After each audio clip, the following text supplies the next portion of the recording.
My old garbage disposal has the wires directly connected to the bottom of the disposal. You can see that this little circular thing, I unscrewed it from the bottom of the garbage disposal, and you can see the three wires, white typically positive, black negative, and then the ground wire there. And this goes directly into the wall here that's connected to the switch up above. The new garbage disposal is here. I have it sitting on the table upside down.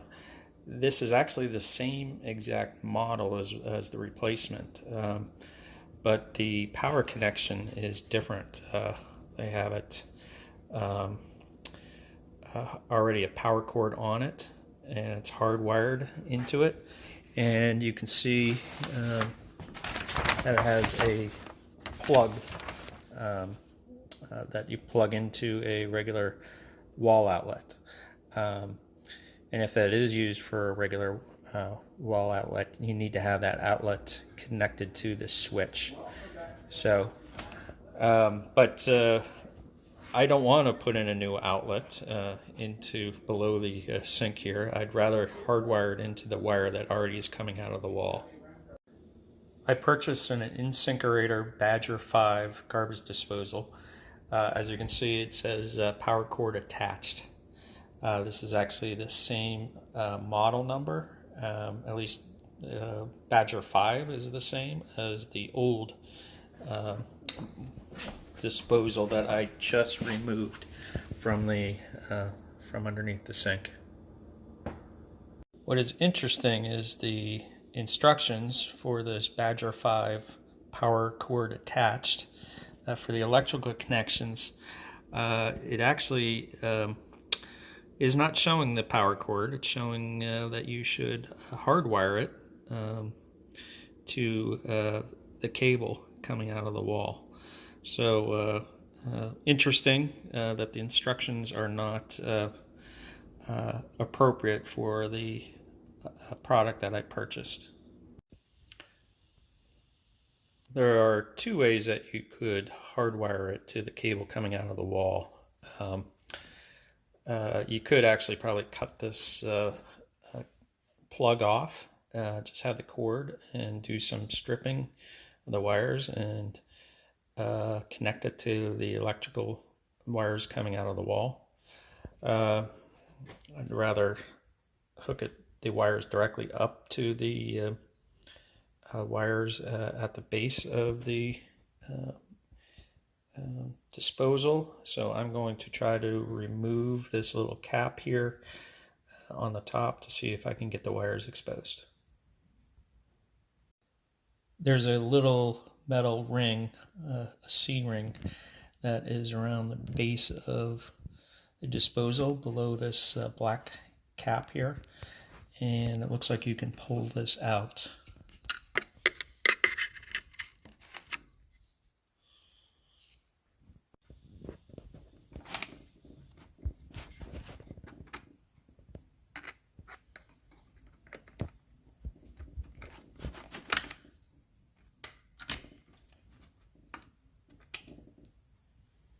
So looks like this is probably holding this in.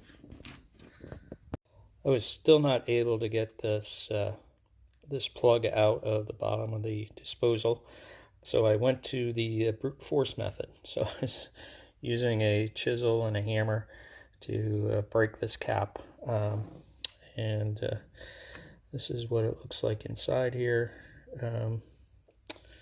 So let's see if I can get the wires out. I was able to push this this plug through and then come out the this opening over here.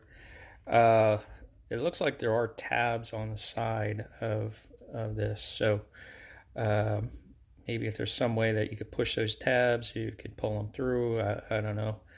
Like I said, I did the brute force method here to get it out. So, but it looks like the wires are here. So I will.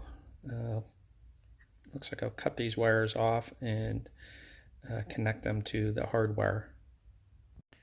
Alright, I cut off the wires from the plug, and then I used a wire stripper to strip the ends of the wires here.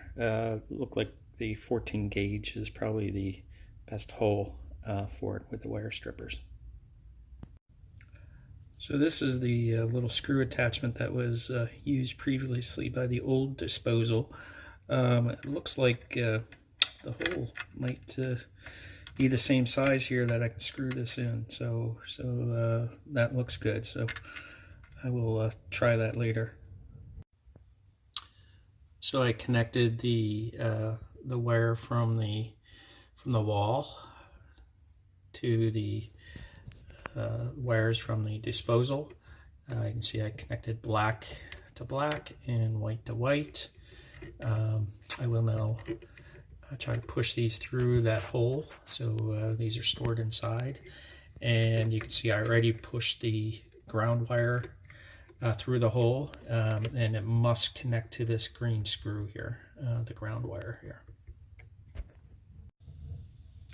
I screwed the insert there into the hole, so it looks like it does fit. I did have to use a wrench to turn it. Now I will tighten those screws around the wires. I guess the really only purpose of this is not to put direct stress on the wires if they're being pulled, or at least on the connections inside. So I'll tighten this up. I screwed the braces tight around the wires there, and I also connected the ground wire to the disposal. I am now going to put this plate back onto the bottom of the disposal. I didn't show it earlier, but I did remove this previously to expose that. So the plate is now screwed on. You can see there's one screw there that holds it in place, and it's also braced up against these tabs. So it looks like I'm done as far as electrically connecting it. Now I will install it as you normally would the garbage disposal. I'm sure there's plenty of instructions on how to do that. I installed the garbage disposal to the sink. You can see it here. Mounting this was very tricky. It's very complicated and difficult to do as one person. You gotta hold the mounting hardware up to the top of the sink. Make sure you're not pushing out the drain out of the top of the sink, and then you got to at the same time put on this clip ring that actually prevents the mounting hardware from dropping off. So it's very difficult as one person with only two hands to do all this. And then as I was tightening the screws, the ring came off a couple times. So I gotta think there's got to be some better design to do this. This looks like a design from 50 years ago, and no one has done any improvements to it. Maybe some of the other brands besides InSinkerator has a better mounting platform. So, but let me flip on the switch and make sure it's working. I'll run the water. Flip the switch here.